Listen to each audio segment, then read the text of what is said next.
Hello, Friday people, I hope you're well. I'm asking today who's listening and indeed who's watching. I was delighted at Christmas to receive a device behind me that will find your music, tell you the weather, tell you whether your train is delayed, and so on. And so here she is. Without any further ado, I'll just introduce her. Alexa, what's the weather today, please? Currently, in New Ash Green it's 2 degrees with cloudy skies. Today, you can expect lots of clouds, with a high of 7 degrees and a low of 2 degrees. I've never told her where I lived.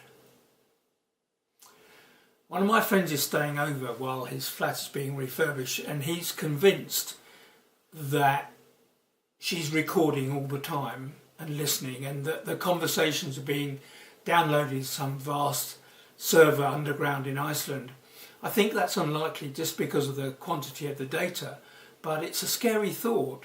And I do worry because here in the UK, under the white noise of Brexit, we passed the most draconian, intrusive snooping laws ever, allowing the government and its agencies to record, and we already have more cameras than anywhere else in the world.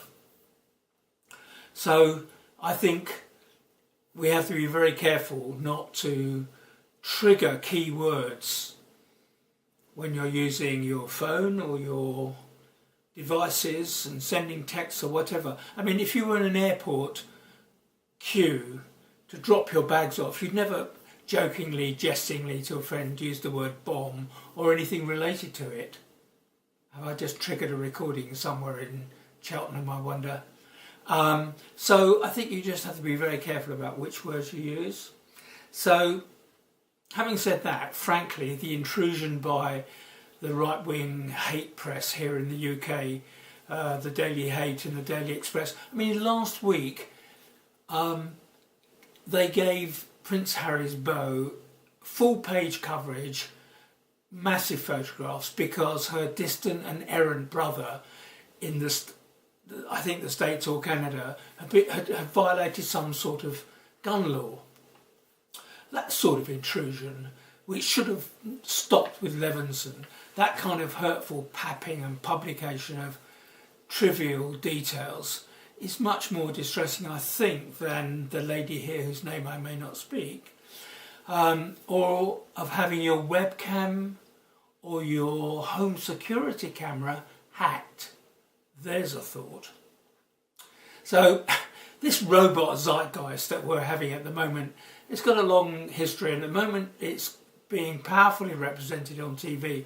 Here in the UK we had a series called Human with its synths, beautiful robots who will make the children breakfast and take them to school and so on, and Westworld with its gratuitous rape and violence, both very high production qualities, both wonderful scripts, and we're really enjoying that thing about, you know, robotics, which we've got to get used to. The central storyline, of course, here, was it Freud or Jung who said there are only 5 storylines? Please tell me down below. The Quest, I know, is one, Romeo and Juliet, and this one I think is Frankenstein, where the monster that we create eventually devours us in punishment for our hubris. It's fascinating stuff, but the snooping thing is sinister. Ask yourself, who's listening? Well, we better say goodbye. Alexa, thank you. Sure. Nice chatting with you. We weren't chatting. Cheers. Have a safe weekend.